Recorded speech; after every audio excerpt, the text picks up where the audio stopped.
Ethan had always considered Jake's family his second home. He had spent countless nights at their house, playing video games in Jake's room, sharing meals with his parents, and joking around with Jake's younger sister, Lisa. She had always been the little sister he never had, annoying at times, but ultimately just a kid in his eyes. He had never once thought of her in a romantic way, and as far as he knew, she had never given him any reason to believe she felt differently. That's why, when the accusation came, it hit him like a truck. It started with a phone call from Jake. It was early evening, and Ethan had just come home from his part-time job, exhausted and ready to collapse onto his couch. His phone buzzed in his pocket, and when he saw Jake's name on the screen, he picked up without hesitation. "Hey, man," he said, tossing his keys onto the kitchen counter. "What's up?" There was silence on the other end for a moment, then a sharp inhale. "Ethan?" Jake finally said, his voice tense. "We need to talk, now." Ethan frowned. "Okay. What's going on?" Another pause. Then, "Lisa's pregnant." Ethan blinked. "Okay. And she says it's yours." Ethan laughed, a short, surprised burst of laughter that he immediately regretted when he realized Jake wasn't laughing too. "Wait, what?" "She told our parents this morning. She told me an hour ago." Jake's voice was flat, but underneath, Ethan could hear the barely contained anger. "She says she's a few months along, and she swears up and down that you're the father." Ethan's stomach dropped. "That's insane," he said quickly. "Jake, that never happened. I've never even—" He ran a hand through his hair, his pulse spiking. "She's lying." "She wouldn't just make something like this up," Jake shot back. "Yes, she would," Ethan said, his voice rising in frustration. "Or, no, maybe not, but she's definitely wrong. I don't know why she's saying this, but I have never touched her like that. Ever." Jake exhaled sharply. "Ethan, I want to believe you, but this is serious. My parents—" He hesitated. "They're furious. Your parents already know. Lisa's mom called them earlier." Ethan felt a chill spread through his chest. "What did they say?" Jake hesitated again. "You should call them." Ethan didn't wait another second. He hung up and immediately dialed his mother's number, his hands shaking as he pressed the phone to his ear. It rang twice before she picked up. "How dare you?" she hissed the moment the call connected. Ethan's stomach turned to stone. "Mom, listen to me." "No, you listen," she snapped. "That poor girl is pregnant with your child, and you—" Her voice broke, and for a moment there was only heavy breathing on the other end. Then, quieter, more furious than before, she said, "I didn't raise you to be like this." "Mom," Ethan said desperately, "it's not true. I don't know why she's saying this, but I swear to you I am not the father." "Then why would she say it?" his mother demanded. "I don't know, but He squeezed his eyes shut, trying to force himself to stay calm. "Please, just listen to me." "I've heard enough," she said coldly. "Your father has too. We're disgusted, Ethan, absolutely disgusted. You need to take responsibility for what you've done." "What I've done?" he repeated, his voice rising. "I haven't done anything." But she wasn't listening. "We've already made our decision. We will not support you in this. We won't support a liar and a coward who won't take care of his own child." Ethan felt like the world was caving in on him. "Mom, please." The line went dead. For a moment he just stood there, staring at his phone in stunned silence. Then, without thinking, he called again. It went straight to voicemail. He called his father next. No answer. They had actually cut him off. His parents, who had always been strict but fair, had just disowned him over a single accusation. No proof, no questions asked. They had heard Lisa's story and immediately assumed the worst. Ethan felt sick. His whole life he had been raised to believe that family came first, that his parents would always support him no matter what. But now, at the first sign of trouble, over something he hadn't even done, They had turned their backs on him completely.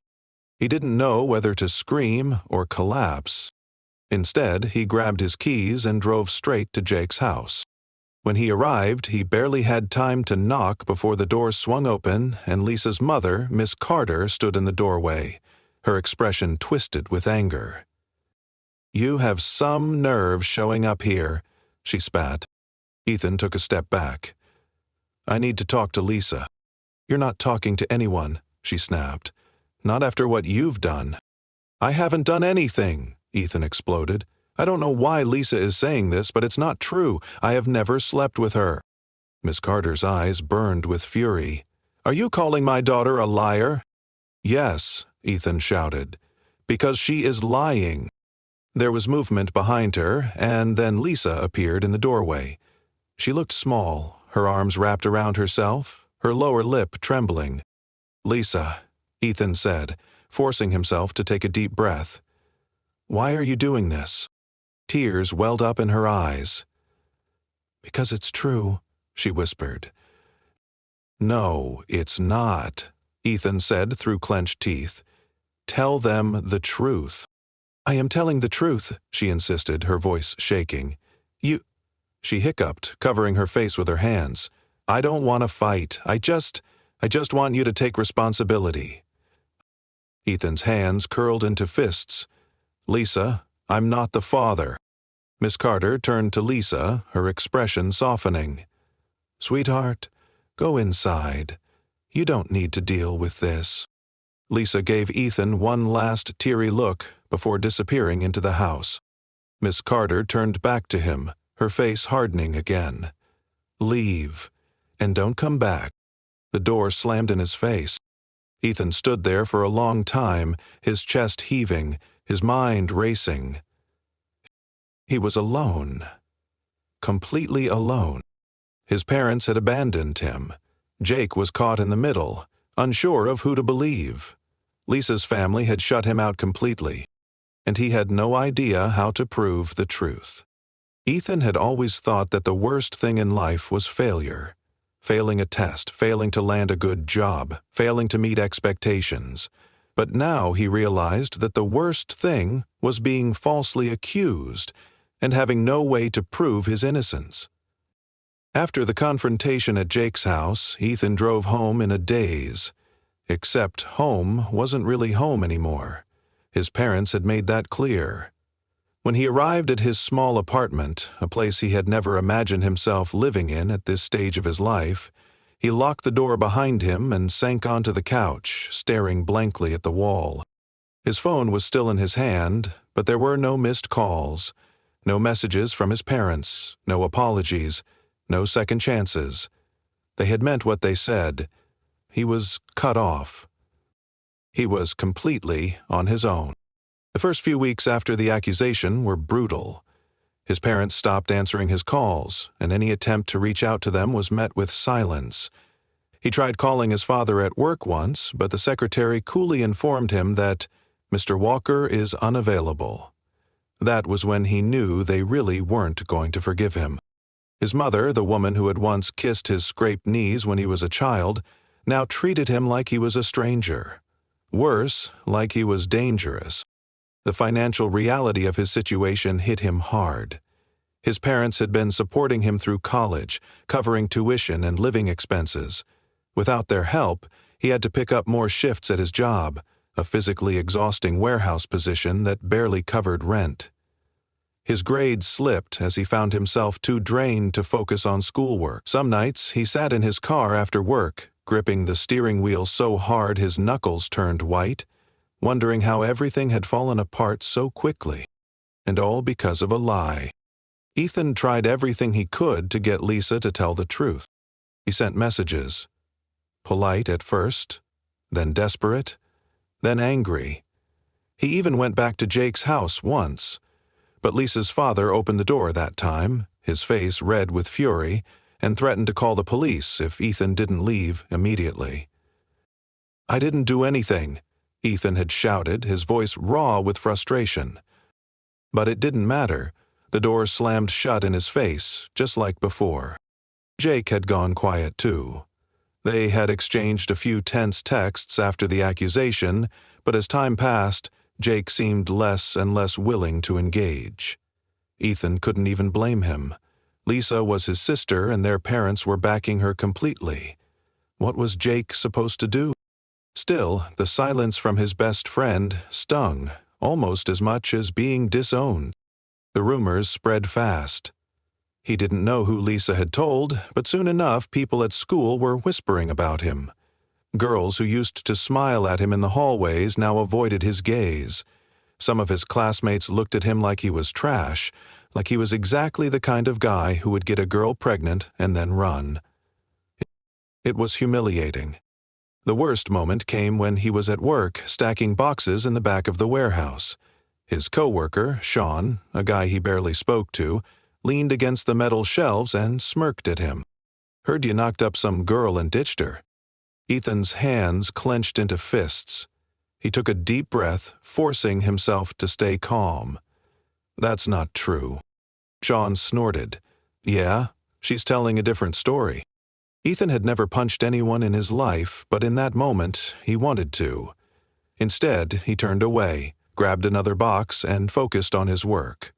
Fighting wouldn't solve anything. He needed proof. The problem was, there was no easy way to prove he hadn't gotten Lisa pregnant. A paternity test could clear him, but Lisa had to agree to take one, and so far, she refused. Without it, all he had was his word against hers, and people were already choosing to believe her. But then, something shifted. About a month after the accusation, Ethan got a text from Jake. "Jake, we need to talk. Can you meet?" Ethan stared at the message, a mix of emotions twisting in his gut. He hadn't heard from Jake in weeks, not since their last argument.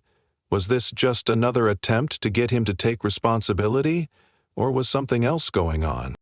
He hesitated, then replied. "Ethan, when and where?"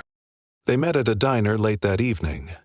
It was the kind of place they used to go to after long nights of playing video games, or after a bad date when they just needed greasy food and good company.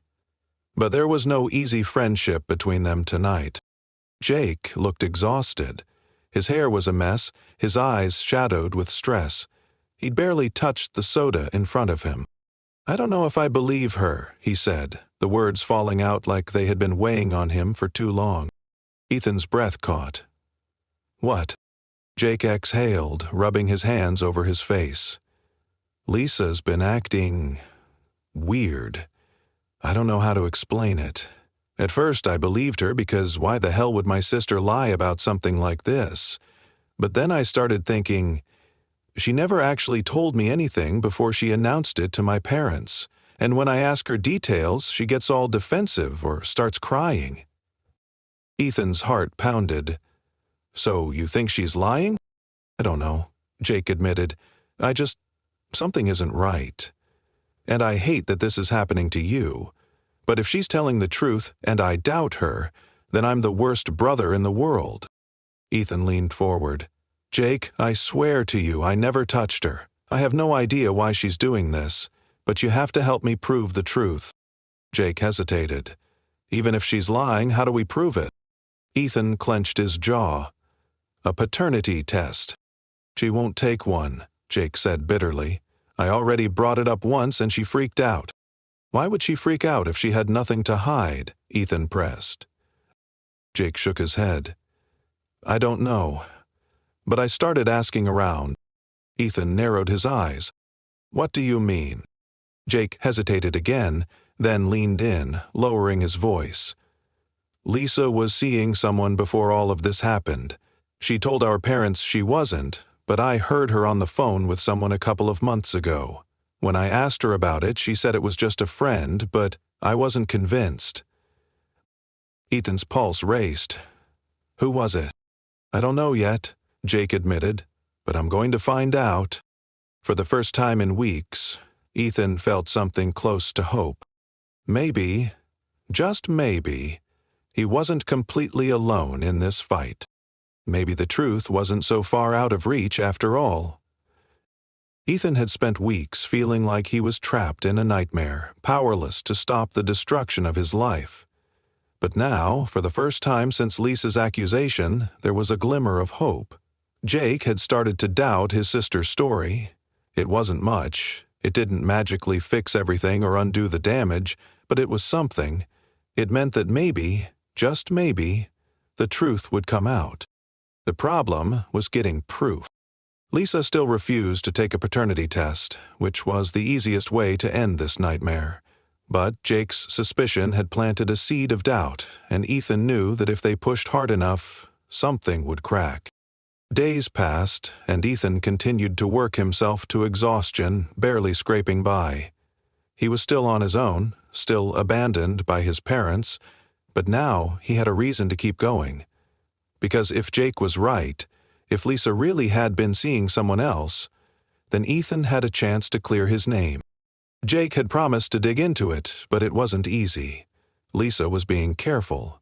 Whenever Jake asked her questions, she got defensive. She played the victim well, crying whenever the topic was brought up, accusing him of taking Ethan's side, acting hurt that her own brother would question her. Their parents reinforced the narrative, shutting Jake down whenever he pressed too hard. But then, something happened that changed everything. One night, around midnight, Ethan's phone buzzed. He was half asleep on the couch, too tired to bother with his uncomfortable bed. When he saw Jake's name on the screen, he sat up immediately. "Jake, I found something. Meet me. Now." Ethan's heart pounded as he quickly pulled on his shoes and grabbed his keys. Within 15 minutes, he was sitting across from Jake in the same diner where they'd had their last conversation. Jake looked tense, his leg bouncing under the table. He had a phone in his hand, gripping it so tightly his knuckles were white. "I know who she was seeing," he said, voice low. Ethan leaned in. "Who?" Jake swallowed hard, then exhaled sharply. "It's bad, man. She was seeing a married guy." Ethan's eyes widened. "What?" Jake nodded, looking sick. "I confronted her tonight. She denied it at first, but I could tell she was lying. So I told her I already knew. I said I talked to one of her friends and they confirmed it." He gave a humorless laugh. "I was bluffing, but it worked. She freaked out." Ethan's pulse pounded. "So she admitted it?" "Not exactly," Jake said, running a hand through his hair. "But she panicked. She kept saying, 'You don't understand,' and 'It's not what you think.' And then she begged me not to tell Mom and Dad." Ethan clenched his jaw. "Jake, this is it. She's hiding something. If she was seeing someone else, that means—" "I know," Jake interrupted. "It means the baby probably isn't yours. But she won't admit it, and without proof—" Ethan exhaled, rubbing his hands over his face. "We need to figure out who this guy is." Jake nodded. "I'll keep pushing. But she's scared, Ethan. I don't know why, but she's terrified of someone finding out." Ethan didn't sleep that night. He lay awake, staring at the ceiling, heart pounding. If Lisa was so desperate to keep this secret, it meant she had a reason. And that reason had nothing to do with him. The next few days were tense. Jake kept pressing Lisa, but she shut down every time. Their parents were growing frustrated with Jake's behavior, accusing him of stressing Lisa out during her pregnancy. It was a delicate situation. If they pushed too hard, Lisa might shut down completely. But if they didn't push at all, she would get away with her lie. Then, everything exploded. Jake called Ethan one afternoon, his voice breathless and urgent. "Come to my house, now." Ethan barely had time to ask questions before Jake hung up. He didn't hesitate.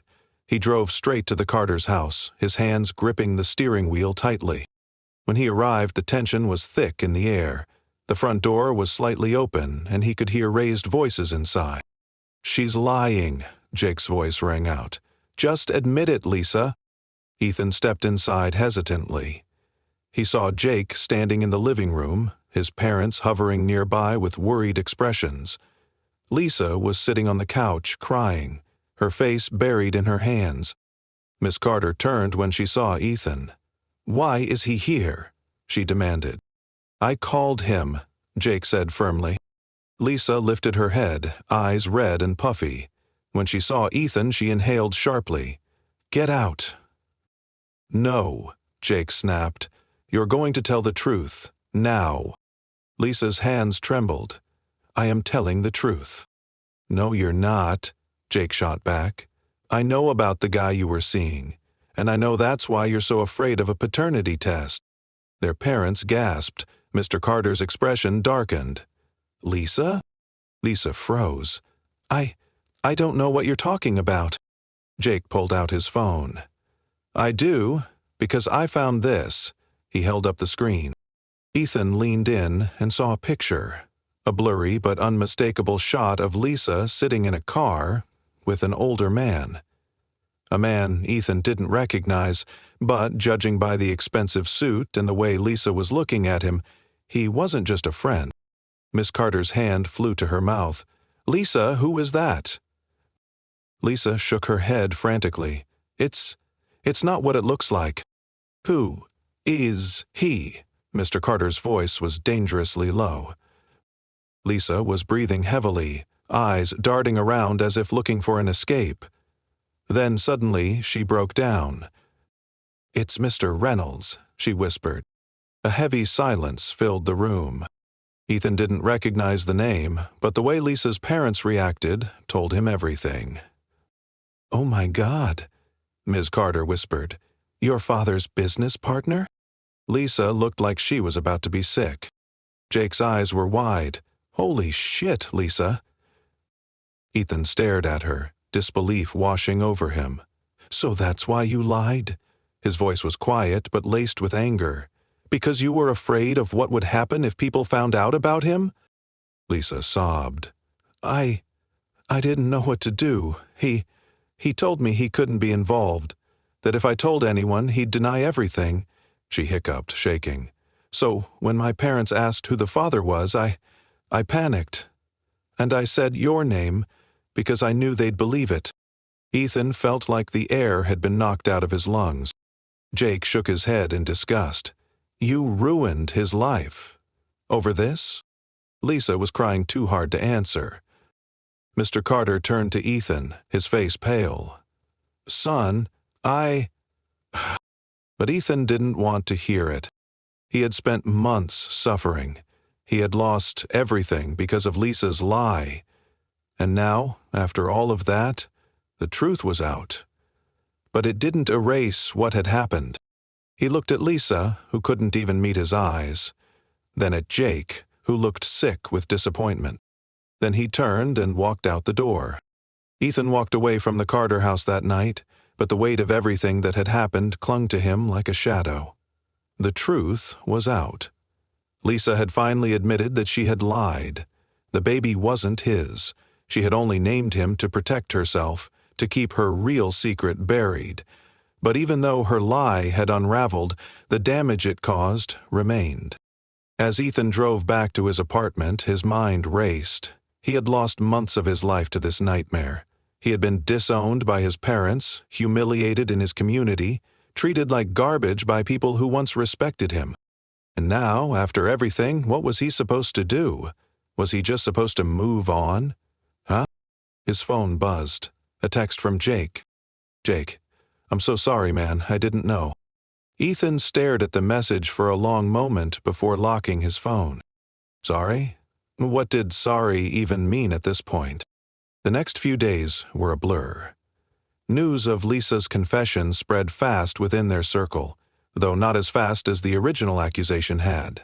People who had judged Ethan before were suddenly quiet, some even avoiding him out of guilt. But no one really apologized. No one openly admitted that they had been wrong. His parents didn't call. That part hurt the most.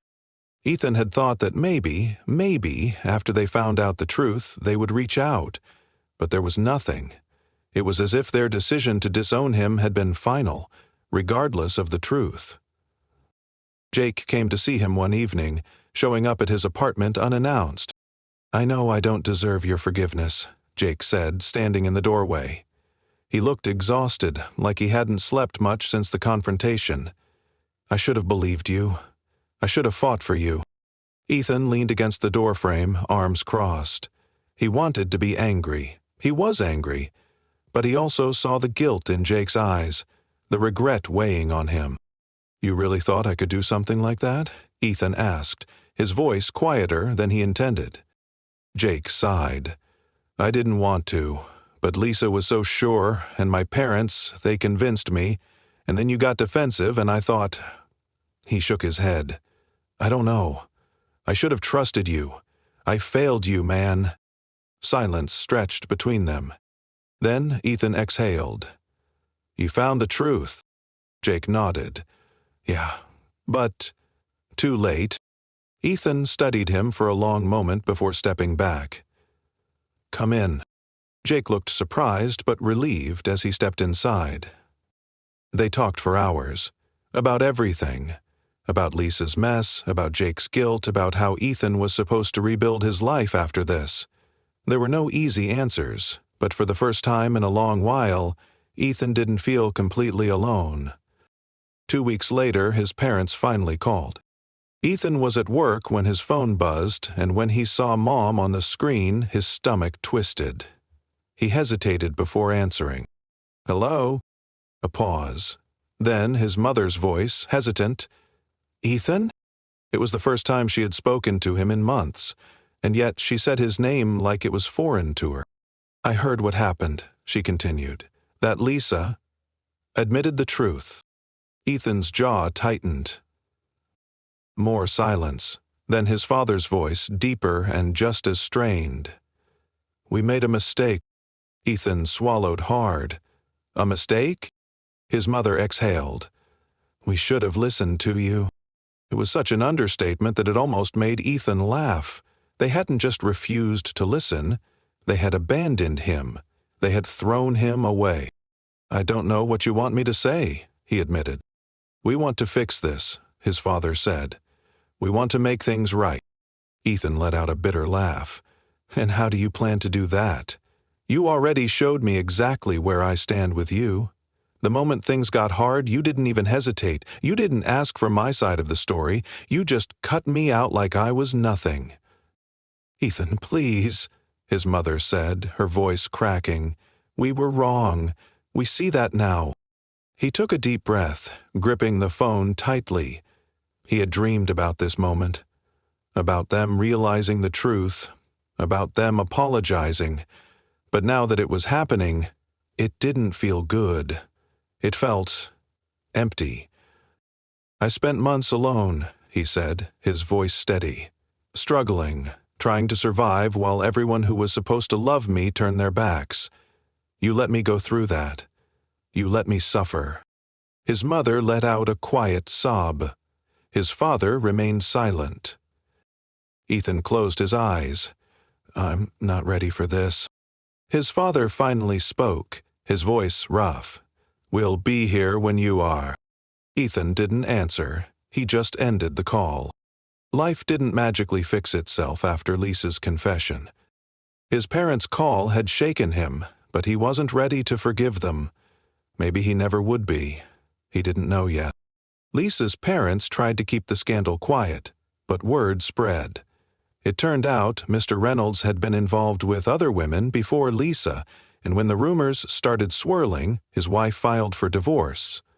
The entire situation was a disaster, and Lisa's family was left to deal with the fallout. Ethan didn't care. It wasn't his problem anymore. What mattered was his future. He focused on school, on work, on slowly rebuilding his life. It wasn't easy, but he was stronger now. He had survived the worst thing that had ever happened to him. He had lost everything and found a way to keep going. One evening, as he sat in his apartment, his phone buzzed. Another text from Jake. "Jake, you up for a late-night diner run?" Ethan stared at the message for a moment, before smiling slightly. "Ethan, yeah, I'll meet you there." He grabbed his keys and headed out the door. Life wasn't perfect. It never would be. But for the first time in a long time, it felt like his again.